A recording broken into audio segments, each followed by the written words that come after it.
I don't even know where to start listening to everything. But it was a typical journey of someone my age. I'm 62, and I was born and raised in South Bombay. And we lived in this bubble of post-colonial India. You know, we went to Jesuit schools, we studied, we learned the piano. My sister and all the big girls still went for ballet classes, not Bharatnatyam. And when I look back, I'm thinking, what the hell was anybody thinking? Anyway, I then go off to the Dunes School, which was a very good school at that time, and in 40-degree weather, we wore 100% woolen stockings with garters. It's not in air conditioning. And we played soccer like this. And why? Because that's what they do in Gordonston, where it was 2 degrees there in Scotland, and it was 40 effing degrees in there. That I can't tell you what those dorms smelt like. And it's only later in life when I began to think back and say, how were we so disconnected? Because in the world we grew up in, we only wanted to speak English. We went to these clubs, you know, the Willingdon and this and that, and we wanted to do everything we could possibly abroad. It was a big thing that you must try and move abroad to the States, which was different because India was still socialist. And, you know, America seemed amazing and UK seemed amazing back then. Who knew we'd be at this juncture today? But the point is that, I mean, if someone told me you'd go to the Kumbh Mela or you'd go here, I'd be like, there's no way. I mean, are you kidding me? I mean, we were too grand. We were wogs, Western-oriented gentlemen. We didn't want to speak Hindi. We thought it was cool to say, ye kuch lao marle, you know, that rubbish kind of Hindi. I mean, it was, when I think, I mean, what were we thinking? But that's who we were. Anyway, I went off to study. I came back, and you know, water has to find its level because, you know, when I graduated from school, there were no institutes for fashion. Fashion didn't exist. We come from a textile industry. And all this handloom was woven around the country to be draped in many different ways, depending on which part of the country. So I always say that if 200 years back I jumped out of a plane with a parachute, I'd know where I landed by the way people were draping fabric. The Kurgi sari is different from the, you know, Gujarati or the Bengali. Men's dhotis were different. Everything was draped. There were very few basics, a bandi.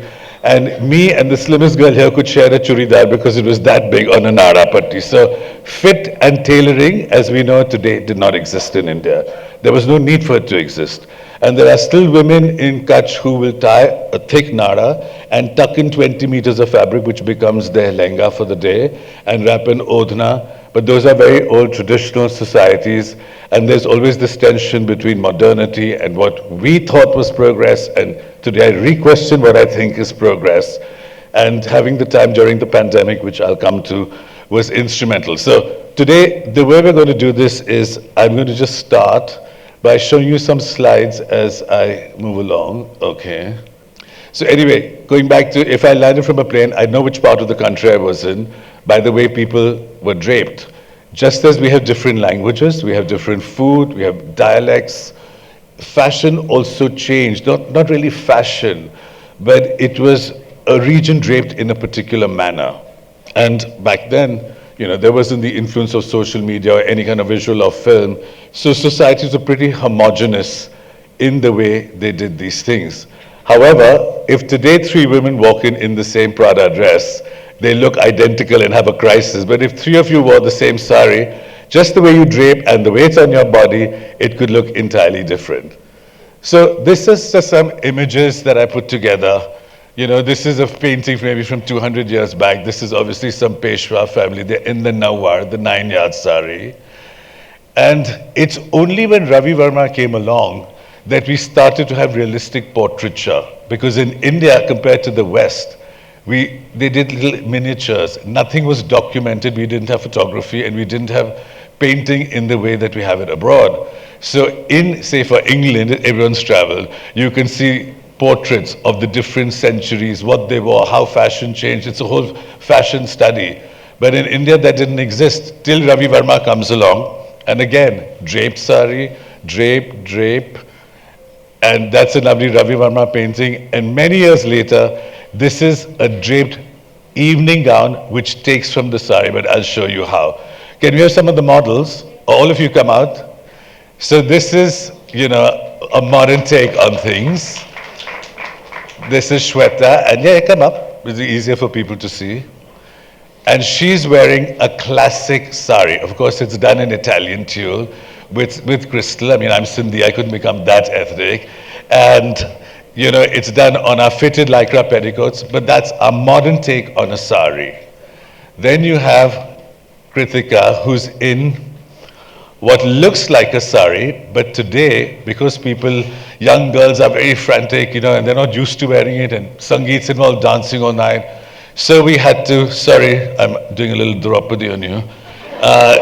We had to do these petticoats that had the pleats built in, and this is done in chicken curry, so it's very traditional.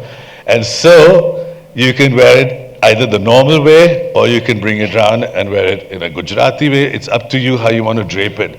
That's the beauty of the drape, and that's what was the basis of Indian fashion. And moving forward, as we've learned to do pattern making in the Western way, and we get pattern makers from Italy and England, this is a concept sari, what we call. So that's a choli with that. I mean, this is just the basic, it's called the toile. This is kora kapra, it's not a garment. This is what we make to test the fit and the pattern. Can you walk and you move? So you see, it gives the illusion, and from there, we have different things. So we start with tradition.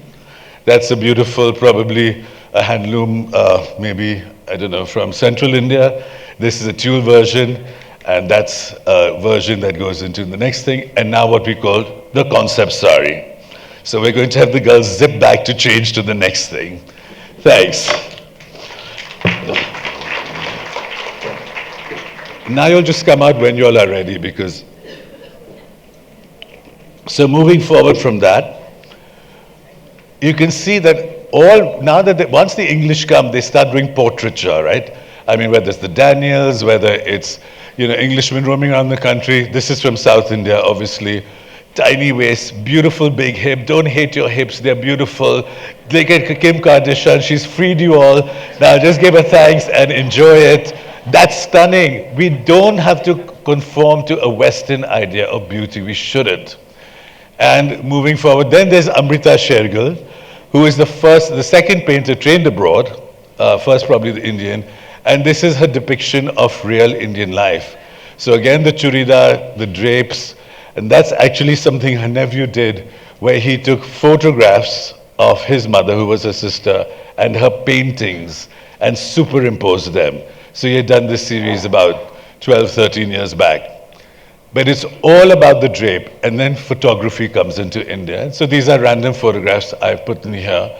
But as you can see, you have, again, all the draping, the angarkha, the dhotis, and right here, you've got the first bits of tailoring. So that could be under the missionaries, because that's who would have dressed somebody like that. And looks like it's in South India too. These are just images of things that we're inspired by. This is probably taken about 10 years back. This is in Kutch, in Kathiawar, where, you know, these people are actually shepherds. And they're all wearing a dhoti, which they probably tried to be taught to wear the same way. This little thing is called the kedu with the frill. It keeps you cool because it's boiling over there. And they wear safas. And it's just beautiful. And I used to see a lot of this 20 years back, but now it's almost gone.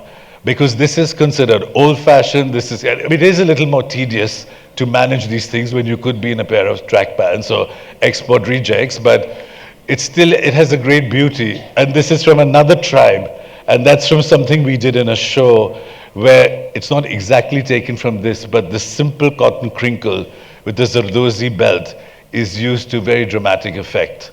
That's the power of the drape that I want to show you and make you all aware of.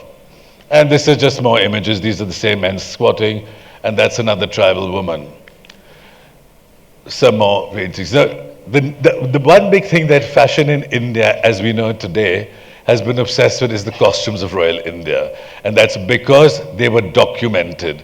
And it's kind of an unfortunate timing that while India was slowly being emasculated, well, these people did have very good taste, and they celebrated their culture, and they had the time and the energy, and of course the purses. But that's when you really see ornate India. This one in the bottom left corner is Nepalese, but you see the Angar Khawan, this whole thing of the jewels, the different topis, often draped, so that middle one is constructed probably in Indore. And again, going back to some of the older things, and these images of the model on the right and bottom left are from Ritu Kumar's seminal book on costumes of royal India and the traditions of India, where she had borrowed old costumes and had them photographed on contemporary women. This is actually Meera Ali, the designer, who's married to Muzaffar Ali.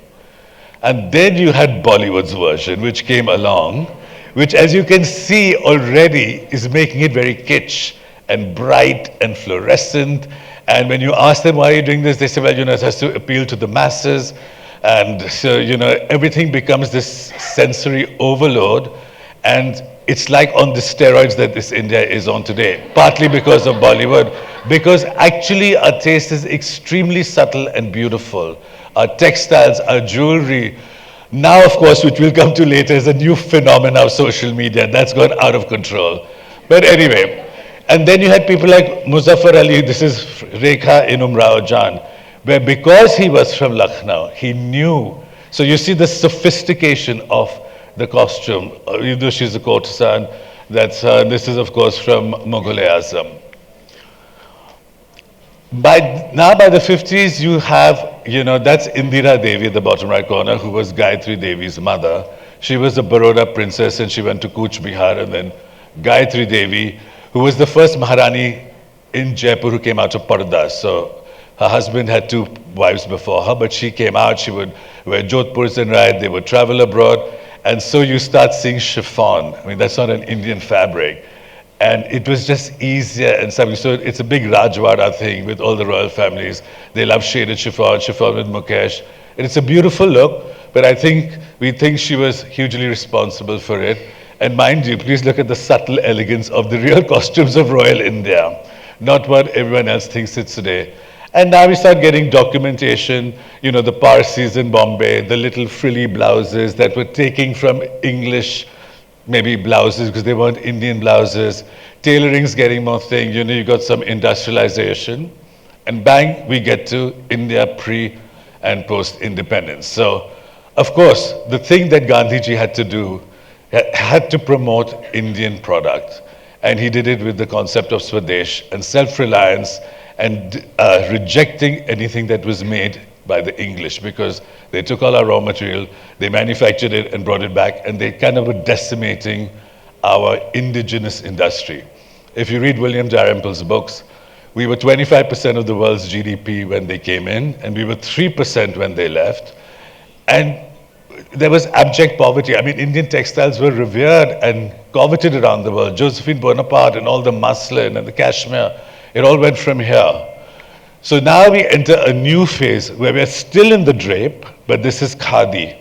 Very simple saris with the patta. I mean, Gandhiji even went to England like this, and was famous quote of Churchill calling him the fakir who had come. Little did he know the fakir was going to kick his butt very soon.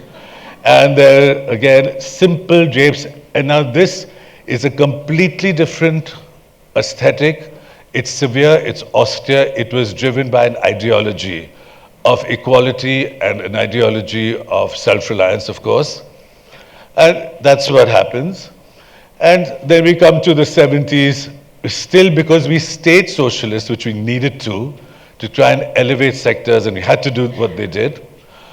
There was till the 70s a very strong anti-flashy kind of mentality. I mean, income tax rates had sometimes gone up to 98 or 100%, which is why the wonderful black money culture flourished. I mean, you can't blame people. You can't pay more tax than you earn.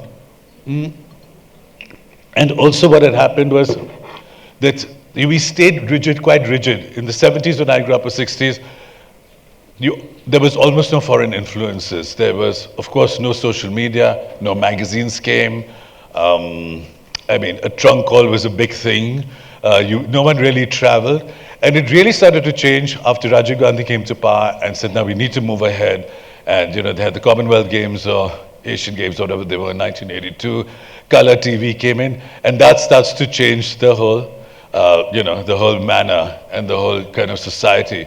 Because I moved back in '85, there was color TV, when I was growing up in the 70s, you could watch I Love Lucy or Chitrahan. These were the two shows, once a week each, or Krishi Darshan if you really wanted to watch more television.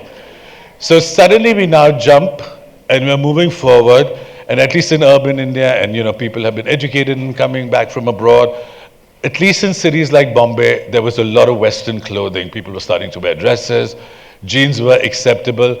Most of India was still in traditional clothing, but these things originate in urban centers, and I think Bombay was always ahead of the curve because it was the most westernized.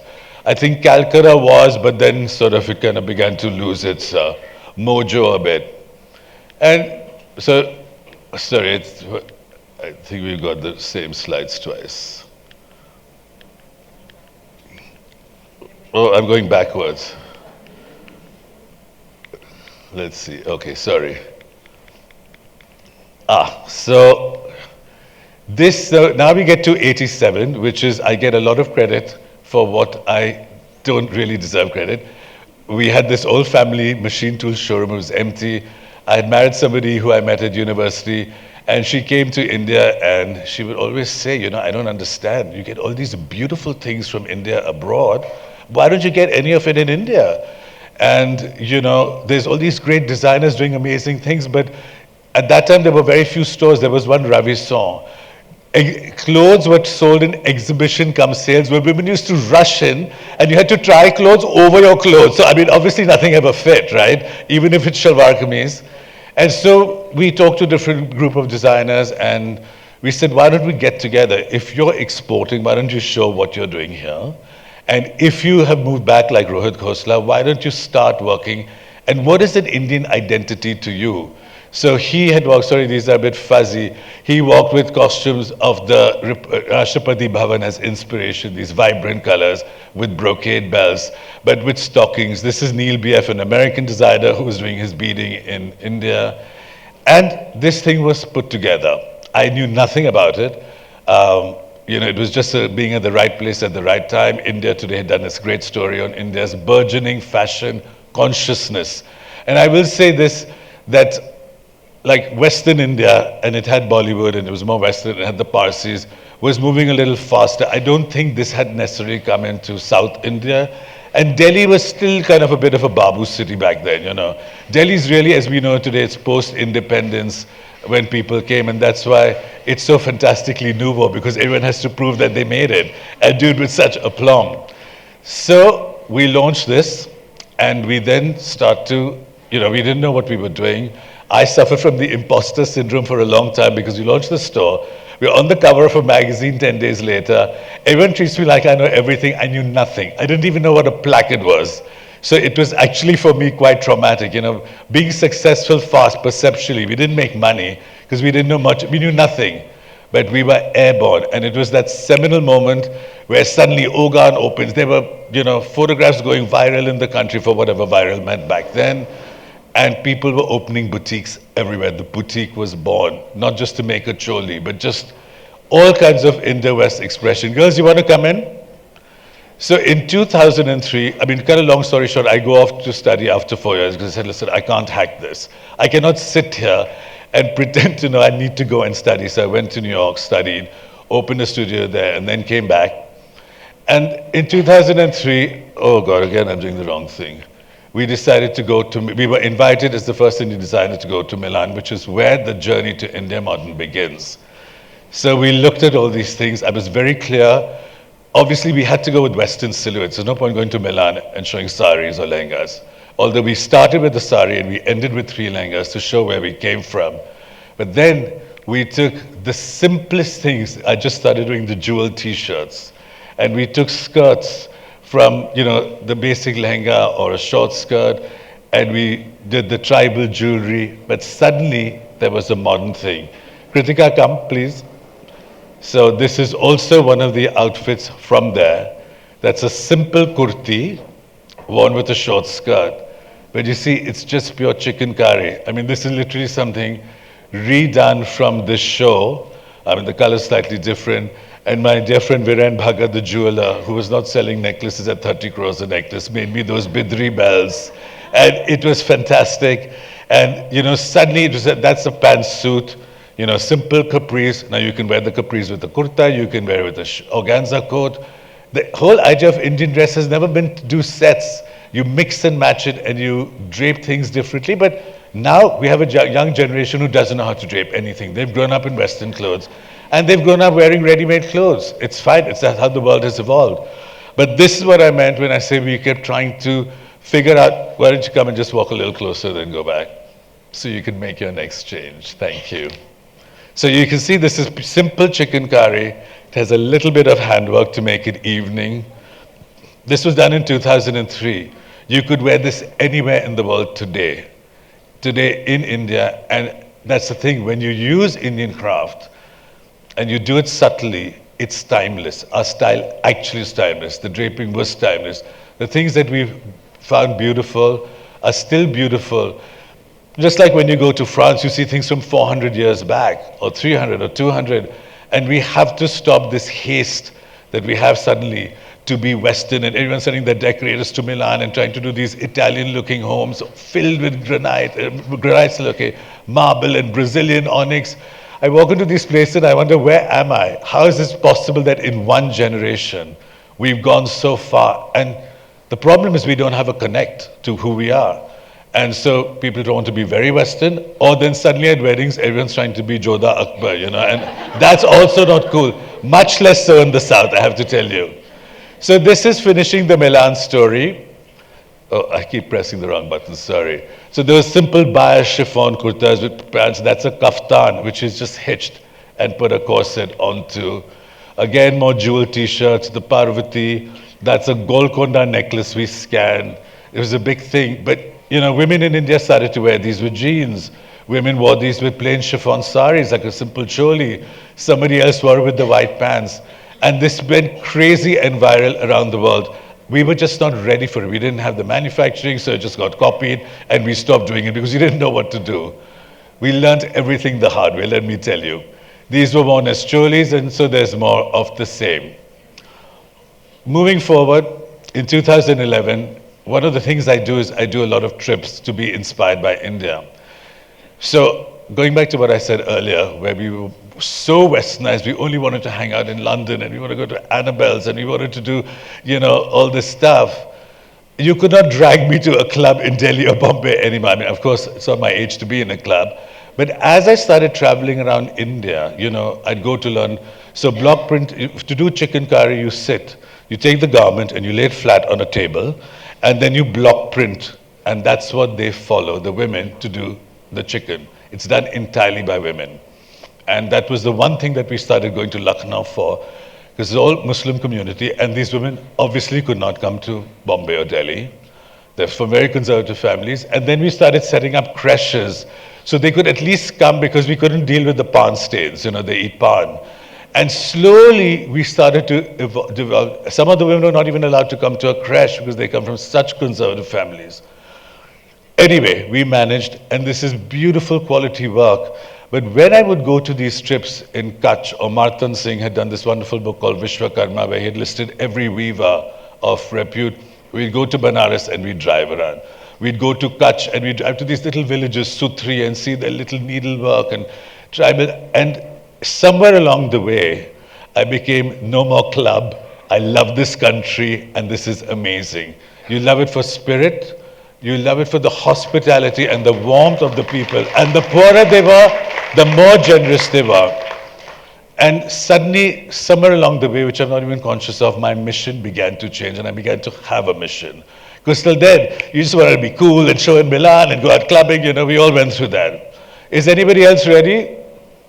So in Kutch, again, these beautiful men in their kedus, their safas, I showed you the tribal men before.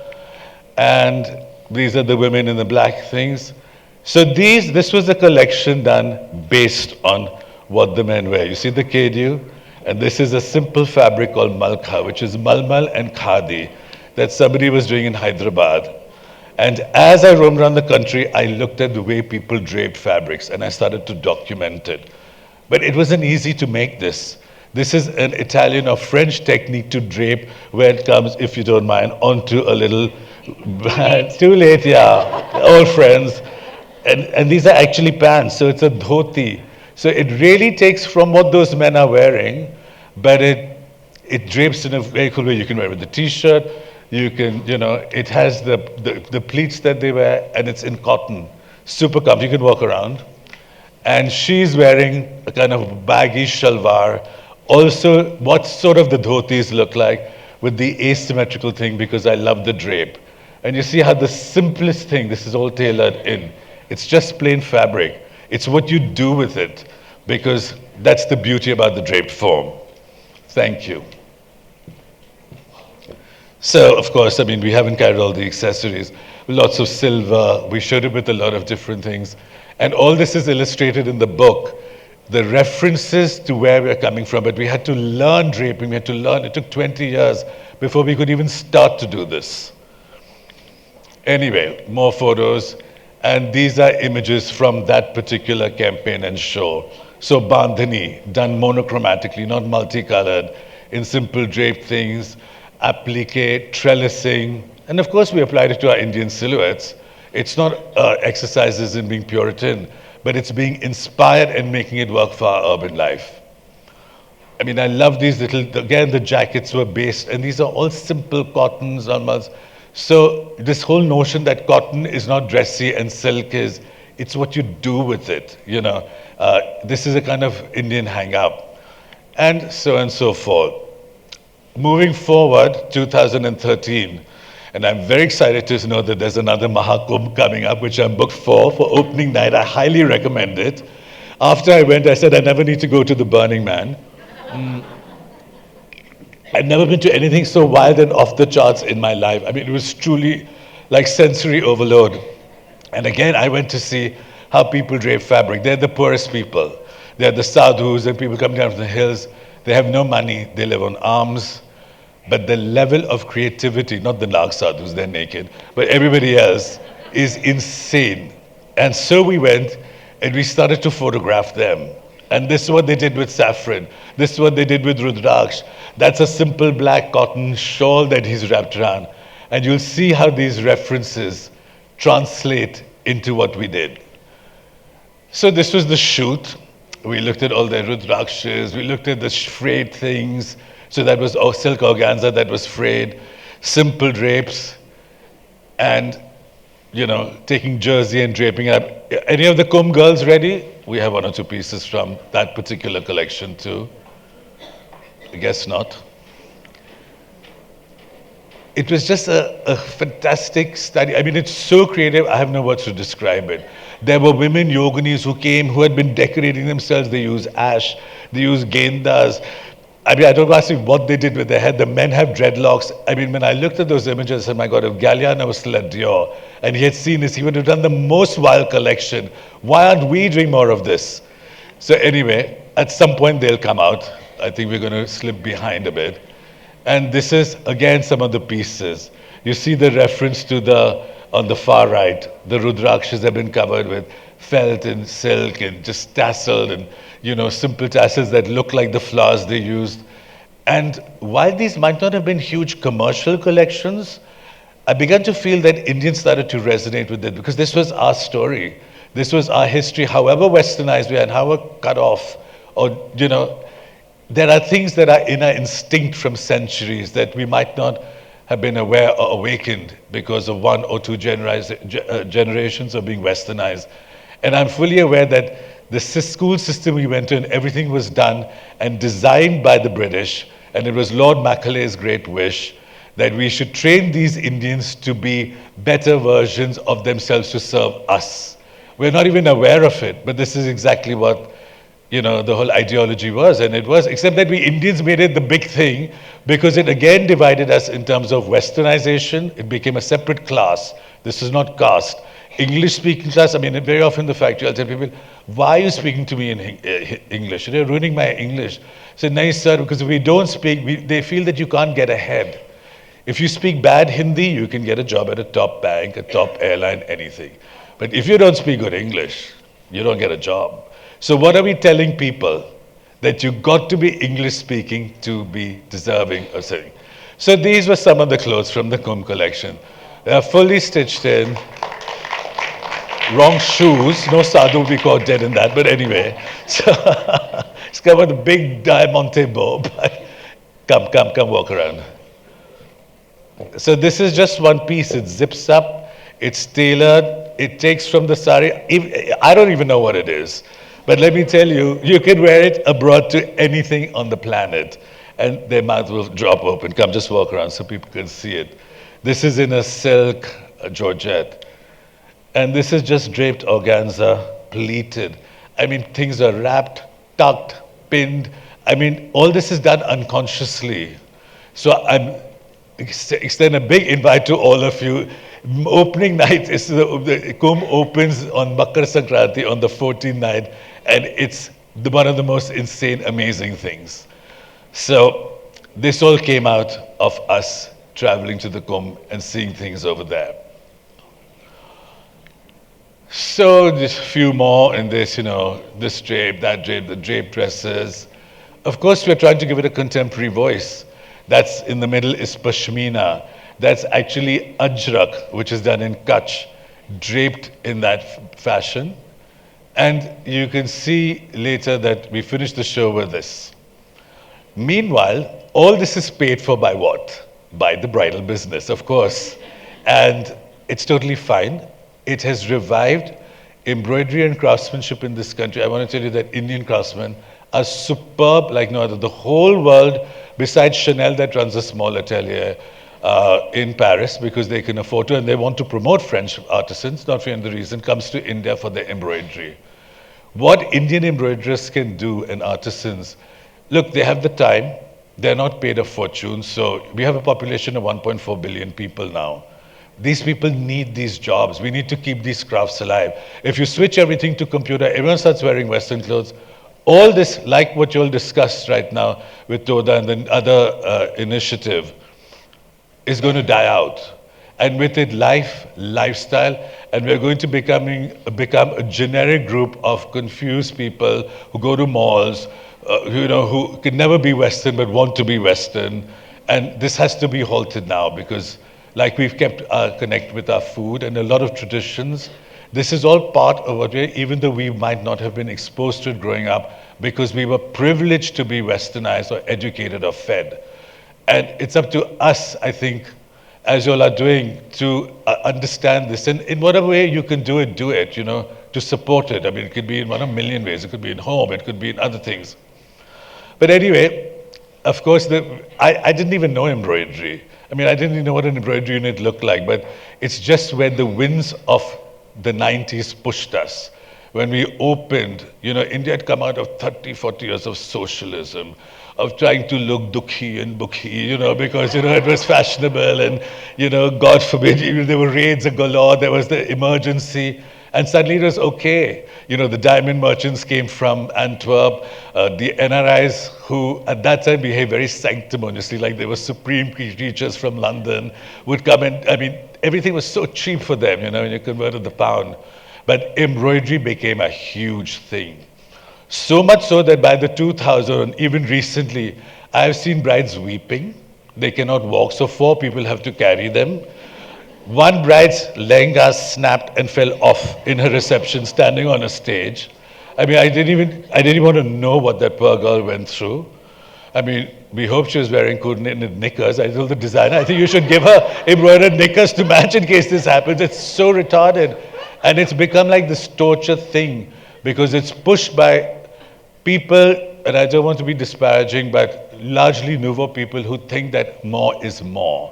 But there has to be some sense. Clothes are to be lived in.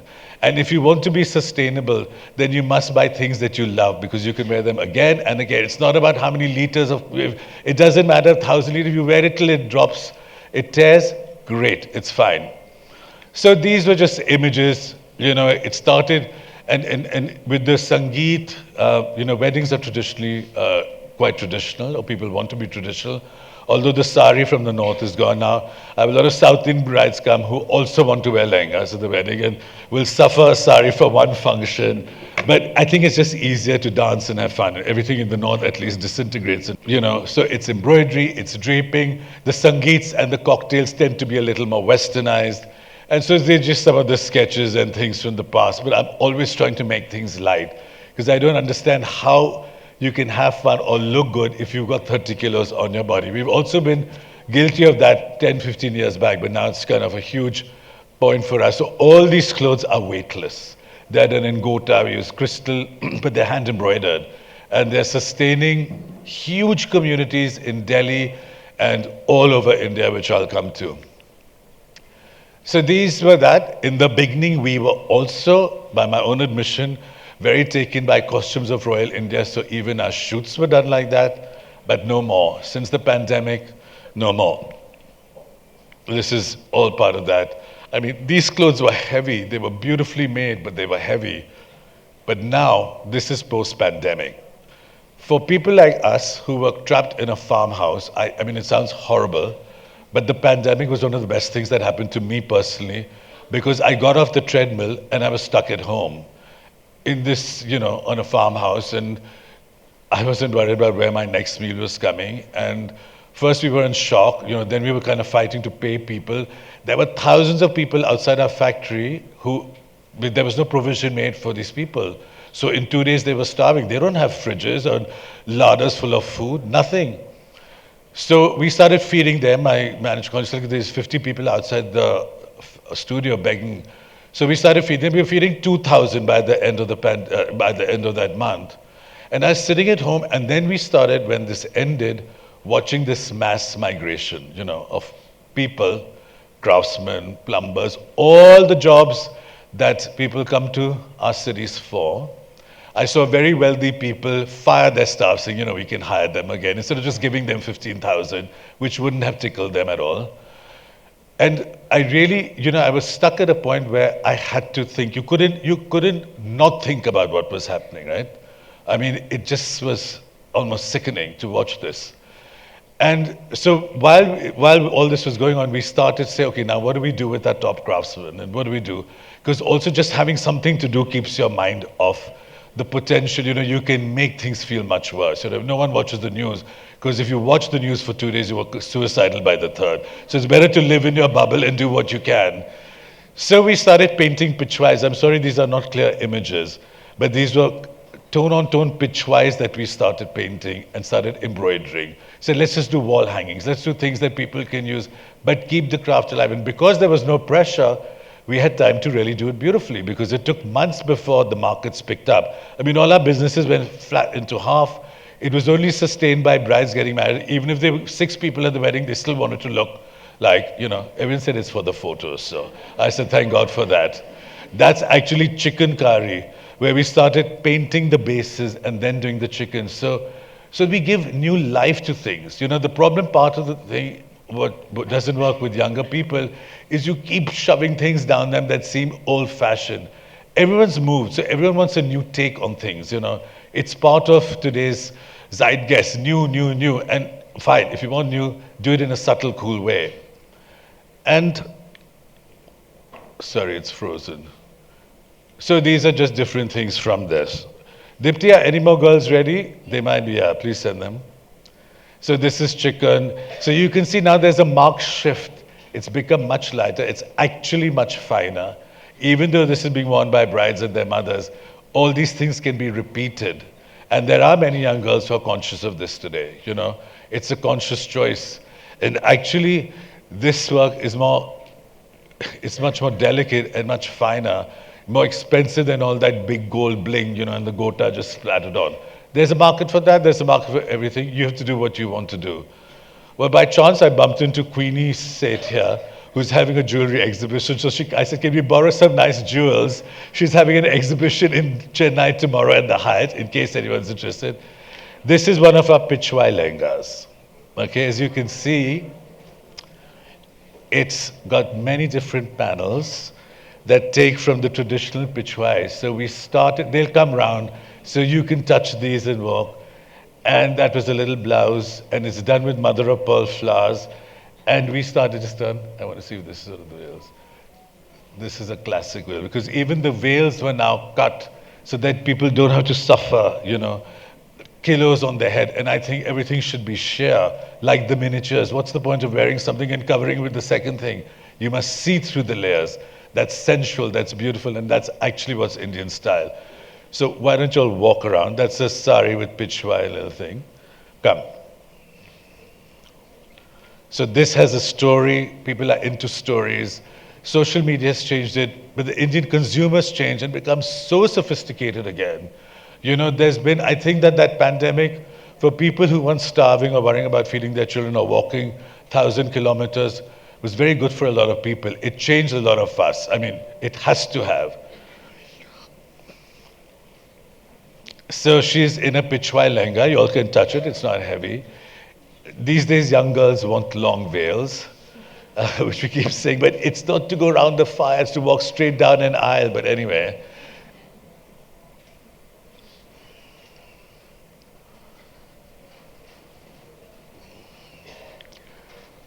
And these are some images from the current collection, much more monochromatic.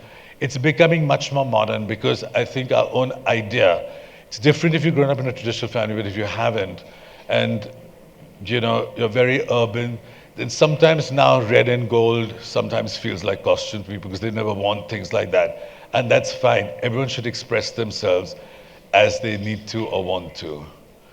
So this is a very last minute thing. I wanted to tell you that Toda is just an embroidery. What we did with chicken curry is we took it out of just being a sari or a farshi pajama and we made it modern. So a young woman could say, I love it. An old woman could wear it. An Italian woman could wear it. And basically we could do it. So all we did with this is when I looked at all those photos of those people, I said, now who's going to wear these big chadars? I mean, it's not possible. Most of you here wouldn't. So we just took a simple one of the drapes and draped this like a patka, like pleats, because everything is, for me, is by the sari. And then up here we just took this very simple piece, because you know, there's something so beautiful about the drape. When you wear something that drapes across you, it hides the hip and it elongates the body, and it's the Indian beauty. You can wear this down, you can wear this way, you can throw it around and pin it, you can do what you want. The drape, if you're comfortable and you get to know your body and have someone just help you drape and pin. So that's all we've done. Sorry, Varsha. Varsha wanted me to do more, but I said, we're drowning. And if this embroidery was used now on a simple gilet, on little jackets, for a young girl, a mini skirt, because it's on thick fabric. So that's basically it. I have to say that this whole journey of mine through fashion has taken me from this ridiculous life that I think I might have led, and I've seen some of my friends leading, into a life that every day is filled with excitement and hope. And I want to travel anywhere, and tomorrow I will go to see with weavers in, you said Kanchipuram, right? I was mispronouncing it. And I'm excited to go to Udaipur and see Craftsman. There's magic in this country. It is in whatever field you are in. But just remember that we are something, we talk about this great civilization and culture we've come from, and it's up to us, the privileged, to engage with it and to always give it a new voice so it stays healthy and alive forever. Thank you.